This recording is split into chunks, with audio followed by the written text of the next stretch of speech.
we're really excited that you're here. I've got a story that is one of my favorite stories. It was in a newspaper years and years ago, if you remember newspapers. And it was a story in Tacoma, Washington, about a basset hound that was named Tattoo.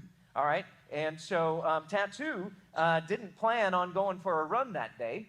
But when his owner accidentally shut his leash in the car door and drove away, Tattoo didn't have much of a choice. He went for a run. And so it was actually a motorcycle police officer noticed, as he saw this car drive down the road, he noticed something dragging behind the car, and it was poor little Tattoo, just picking up his little feet and putting them down as fast as he could. And so the officer chased the car down, and he stops it, and Tattoo was rescued. Tattoo was fine. But not before hitting 20 to 25 miles per hour in the sprint and tumbling over all kinds of times. Everybody go, oh, that poor thing. Come on now. Oh, that poor thing, that poor baby. But I wonder how many of us are watching, or we've walked in today and we feel a little bit like old Tattoo today. Yes. And if you're here this morning and you're overwhelmed, I just want you to know that you're not alone. I mean, as they look into statistics, 83% of U.S. workers say that they are stressed out at work. Nearly half of our healthcare workers say that they feel burned out often or very often. Stress is no longer just a buzzword. It is actually a national health crisis for us. One of the things that they're finding is they're linking more than 120,000 deaths every year just to stress. And then if you're a part of Gen Z, or if you're a millennial, you're actually feeling it even more than other generations because you're facing financial pressures that haven't been seen in a long time. Did you all know that the average price of a starter home in Walton County just hovers around $350,000? There's relation isolation, emotional fatigue like never before, and our lives are just marked by motion. It's faster, busier, always behind. It feels like to-dos outweigh the to-dones by 3 to 1. We're always connected, always reachable, always on. We carry our burdens, and we also carry everybody else's because they are broadcast 24/7 across our screens. And our employers, they push for more. Employees feel like they're falling behind. We grind, we stretch, we strain until we just can't anymore. Our pace maxes out, our soul wears down, and it's just like Tattoo. We're not running anymore. We are being drugged, man.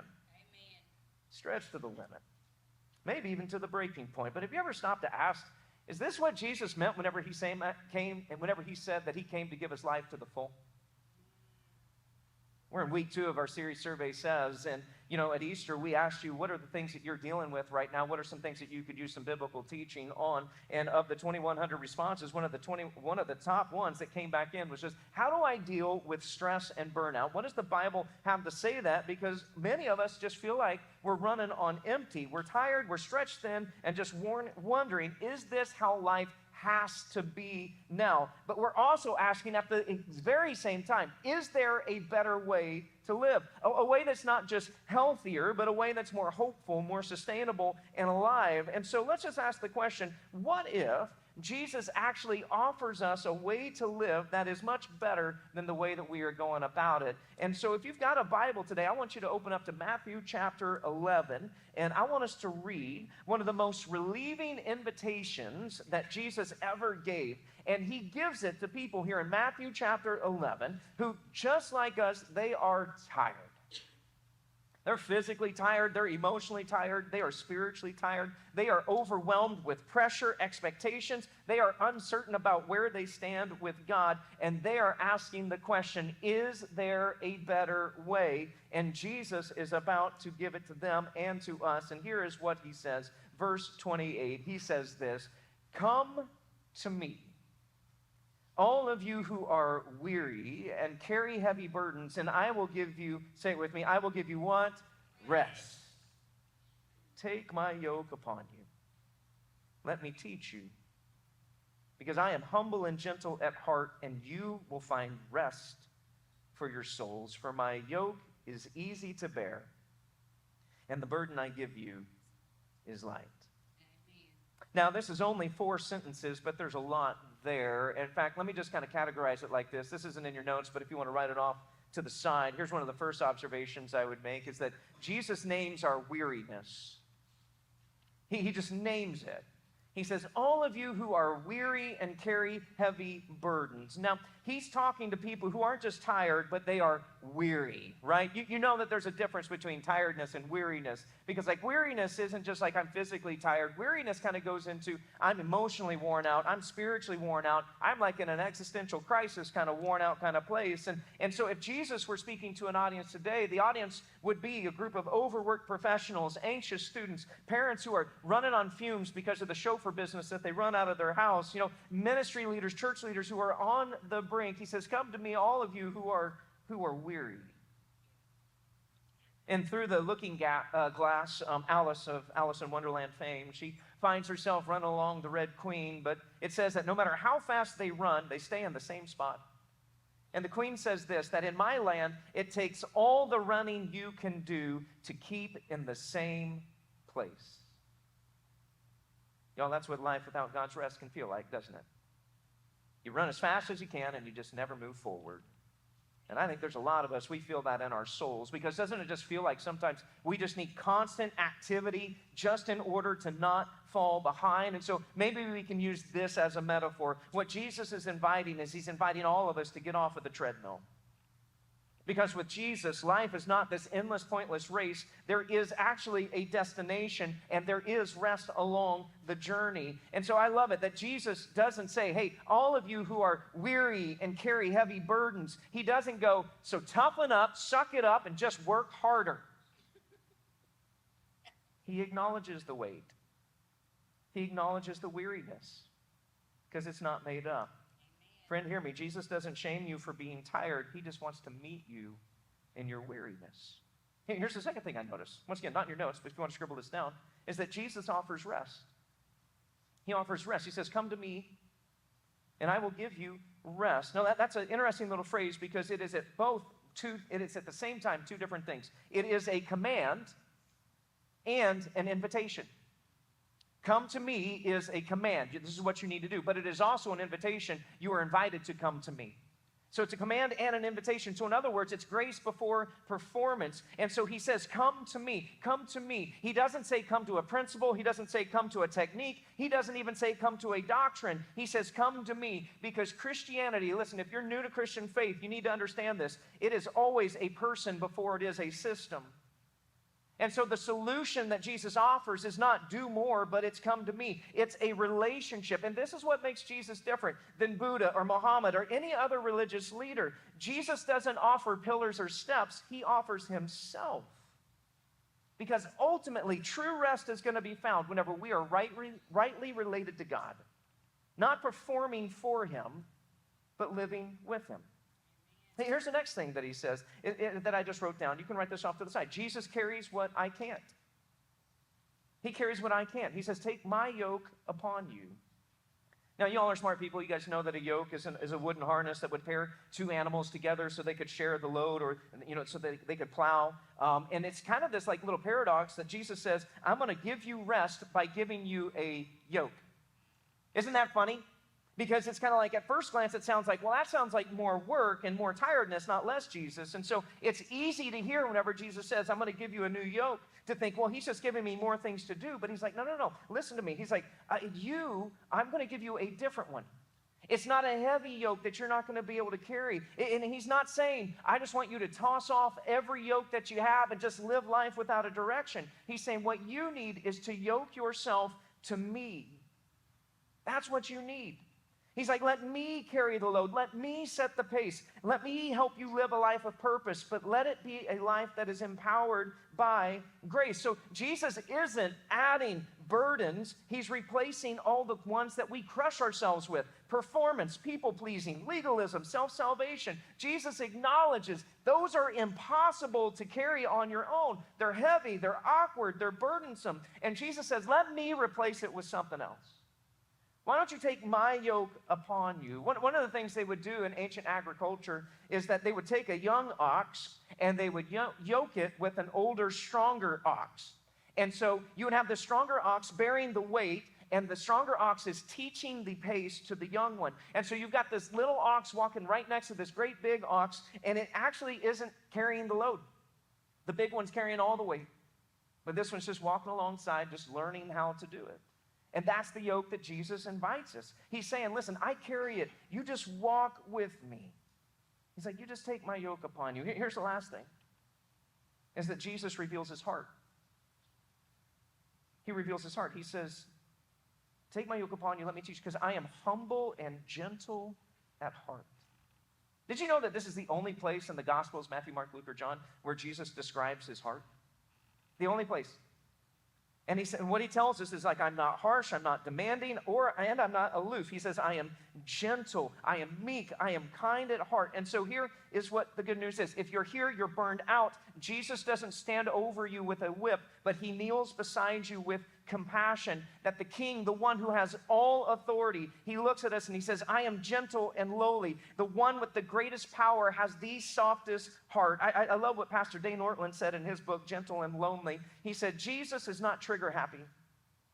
He's not harsh, reactionary, or easily exasperated. Listen, his posture is open arms, not a pointed finger. And that is the heart of the Savior.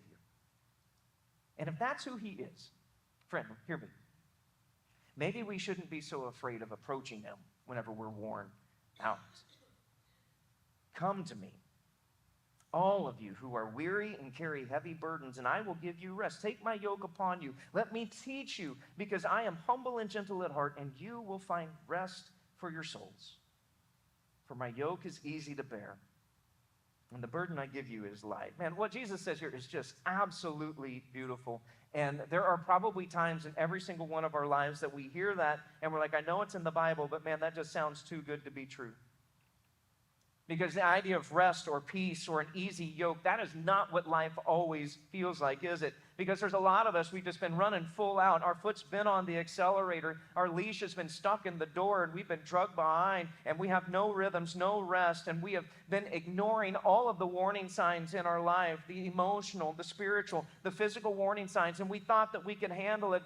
We've explained it away and gone, it's just a season. Well, how long's the season been going on? I don't know, 30 years. You know, it's like, that's what it is. It's like, it's not that bad, but friend, listen, we weren't made to run like this forever. I want to give you just a little bit of language of kind of what this looks like. We're talking about stress and burnout, all right? So stress is normal. Everybody has. You cannot escape stress. It's a part of life. It's there. But what happens is that stress can move to chronic stress, which is this ongoing pressure whenever we have no recovery time. And whenever we have chronic stress for too long of a time, then that is what leads to burnout. Because burnout is when chronic stress goes unaddressed for too long. And whenever somebody burns out, it usually hits in one of three places: emotionally, spiritually, or physically. Here's a little chart. This might help you out just a little bit of just the difference between stress and burnout. You may need to take a picture of this so that you've got a reference for this, you know, for the rest of your life, you know, or maybe you've got somebody that would be really helpful that they could share this. But so stress, we kind of understand this. So stress is whenever I'm over-engaged, my emotions are a little overreactive. I've got some urgency, some hyperactivity. There's some loss of energy, physically just worn out. I just kind of need to slow down.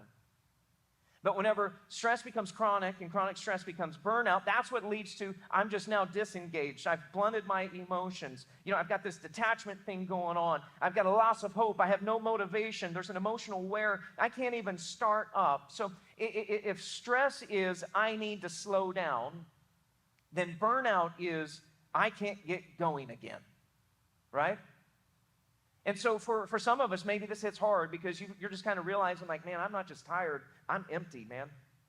It's not just that I've been working hard. It's like I'm barely hanging on. I'm not just stretched. I'm like, I'm breaking. And what's scary about getting near burnout, whether you're in that pre-burnout stage or in that burnout stage, we just don't even know what to do about it. And so this is what causes us to like start doing things to just try to like numb the pain.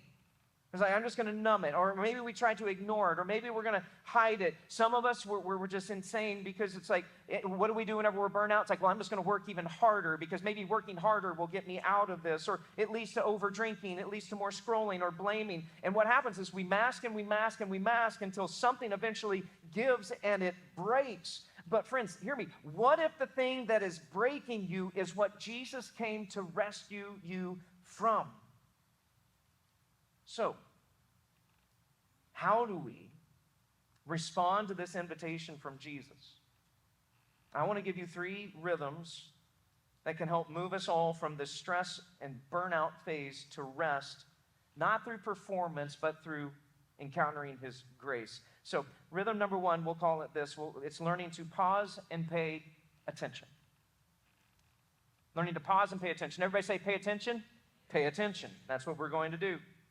Psalm 139 says this, search me, O God, and know my heart. Test me and know my anxious thoughts. You, God, point out anything in me that offends you and lead me along the path of everlasting life. Now, those words were written by David, King David, man after God's own heart, David, that guy. And if David, whose nickname is man after God's own heart, needed regular soul scans to see how he was doing, then I'm just going to throw this out there. So do I, and so do you. And I love that David's prayer isn't, hey, fix the people around me, but it's search me. Show me. You point out anything in me that offends you. Lead me back to you. Friends, every single one of us, we have a soul. And every single one of us, our soul has a dashboard, like your car dashboard. And if you're not regularly paying attention to the dashboard of your soul, you're driving blind and in danger of crashing. So here's the simple rhythm. Every week, every day, ask yourself these 3 questions. How am I doing spiritually? How am I doing physically? How am I doing emotionally? And be honest. This is not some idealized version. This is not a filtered version of, oh, I'm probably doing okay. It is with honesty, because healing always starts with honesty. And friends, hear me. If one of those areas, emotional, physical, or spiritual, is depleted, then you're going to struggle to face what life is throwing at you. And if you get to this place to where you are hyper-focused on one and ignoring the other 2, or hyper-focused on 2 but ignoring 1, you're going to be off balance, because there are a lot of people who are here, maybe even watching online. You're very dialed in spiritually, but you're emotionally brittle because you're not paying attention to your emotional life. There are others of us that, like, emotionally, you've got an incredible emotional intelligence. You know your Enneagram number, love language, your strength finder, but your soul is starving. There are others, you go to the gym like it's therapy, which is fantastic. Exercise and do that, but you're neglecting your inner life. It takes all of these working in concert together. So the challenge is can I pause long enough to just ask, how am I really doing? Now, there are some of y'all who are here and you're already burnt out, you're already there, and you're like, bro, if you tell me to set another ribbon one more time, I am coming after you, you know? And listen, I just want to say, I get it, because you hear build a rhythm and you're like, I don't have the energy to do that. I'm too tired to even pause. Or if I say evaluate, like, bro, if I, even just evaluating how I'm doing just feels like one more thing that I'm going to fail at in this world right now. And if that's where you find yourself, can I just say something gently and hopefully with a little bit of clarity? It's this: Jesus doesn't rebuke the weary. He invites them. And Jesus doesn't say, fix your rhythms and then you can come to me. He says, you come to me and I'll give you rest. So maybe your first step isn't building anything. Maybe your first step is just collapsing. Collapsing in front of Jesus and saying, I can't carry this anymore. And friend, if that's you, I'll just tell you this. That's the start of a new rhythm. And that's not weakness. That's the moment where healing begins. So what are we going to do? We're going to learn to pay attention. Here's the second rhythm, is we're going to learn to prioritize rest. We're going to prioritize rest. Everybody say rest. Rest. Exodus 20 says this: remember to observe the Sabbath day by keeping it holy. Now, I know you all know this, but Chick-fil-A is one of the most profitable fast food chains in America, ranking high in customer satisfaction, pre-store sales, and deliciousness. And so there is this little kicker, though, about Chick-fil-A that we all know. They are closed every single Sunday. But how many of us have actually driven to Chick-fil-A on a Sunday and just forgotten it was Sunday? All right, we've all done it. And we know that while other chains fight for the weekend dollar, that Chick-fil-A intentionally says we will lose a day of profit because Truett Cathy built the business on the principle of honoring the Sabbath. And what is crazy is that despite being open one less day than competitors, they still generate more revenue per location than their competitors, because they are living proof of this truth. Rest isn't weakness, it is wisdom. And friends, one of the things the Bible tells us is whenever we trust God enough to stop striving, He always has a way of providing. And so we can rest. And we should. Now, some of us are like, well, man, I would love to rest as soon as the work is done. And as soon as my work's done, then I'm going to rest. And it's like, hold on. We don't rest because the work is done. We rest because the work is never done. And that is why God says we need to rest. Some of us think, well, I just need a break. I need some time off. And sometimes that's true. You just need a couple of days off, or you need a nice little vacation. But the hard truth, and I love what Pastor Kerry Newhoff said, is this. He said this: time off won't heal you if the problem is how you spend your time on. You might not need more vacations. You may need new practices, things that are keeping you centered on the presence and the peace of Jesus. So maybe it's a weekly rhythm. We all need this weekly rhythm where we say, hey, I've got a 24-hour window of time where I'm going to stop, I'm going to rest, I'm going to delight, and I'm going to worship. I'm going to do life-giving things, and I'm not going to just stop working. I'm going to start delighting. We need daily micro Sabbaths where we take advantage of our phone's best feature called Do Not Disturb, and we just click that little button so that we don't get any notifications, so that we can pray, we can have some silence, or even just eliminate some distractions for a little bit. It means we unplug from social media, especially at the beginning or the end of the day, because studies have found that the more time you spend on social media is the more socially isolated you're going to feel and the less satisfied you're going to be with life. So daily we're doing these things. And then at a heart level, we just start developing a resting posture. We learn to say the two most powerful letters in the alphabet, N and O, okay? And we learn to say no, because not all good things are God things, and because every yes to something is a no to something else. And so we just say, I'm just going to slow down and rest. Because rest is worship, not because you're weak, but because God is strong. So what are we going to do? We're going to learn to pay attention. We're going to learn to practice some rest. And here's the last thing, is we're going to pace our lives with Jesus. We're going to pace our lives with Jesus. Everybody say pace. Pace. Here's how Jesus said it before his crucifixion in John chapter 15. He said, abide in me and I in you. And as the branch cannot bear fruit of itself unless it abides in the vine, so neither can you unless you abide in me. I am the vine, you are the branches, and he who abides in me and I in him, he bears much fruit. For apart from me, you can do nothing. I love that word abide. It means to stay, remain, dwell. Literally, it means this: make your home in. So what Jesus is saying is, you make your home in me as I make mine in you, because fruitful living comes from abiding, not from our striving. In abiding, it has a pace. You can't rush abiding. You cannot quickly abide. It is not hurried, it is not frantic, it is steady and it is slow. But in a world to where we celebrate and we glorify people who work 80-hour weeks, steady and slow sounds like a recipe for falling behind. And so we sprint and we grind and we believe the lie that more work equals more worth. But the thing is with Jesus is Jesus isn't a sprinter. Jesus walks. In fact, I would love for you to read Matthew, Mark, Luke, and John, and I want you to notice one thing. You will never read the words, and Jesus ran. He walked. He walked everywhere he went. And for me, that's tough because walking is slow. Because, man, I like efficiency. You have no idea. I love efficiency. I like getting things done. I want to maximize my effort and my time. I love crossing off to-dos. I love crossing off to-dos so much, I will take things that are already done and put them on my list so that I can just cross them off one more time. And so I love it. I love it. I love it. But sometimes I can get halfway through my day and I will realize, you know what? I may have started my day with Jesus, but I have not kept pace with Jesus today. And that's not good, because that's not abiding.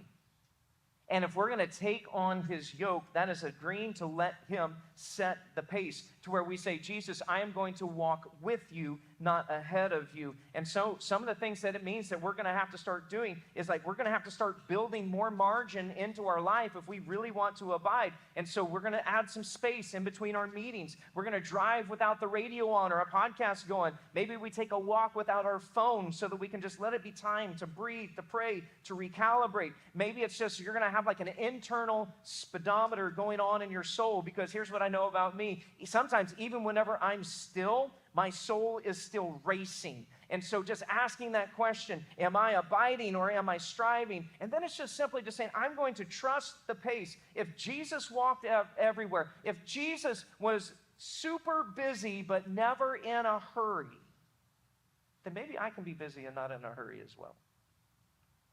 See, pacing your life with Jesus doesn't mean you're going to do less necessarily.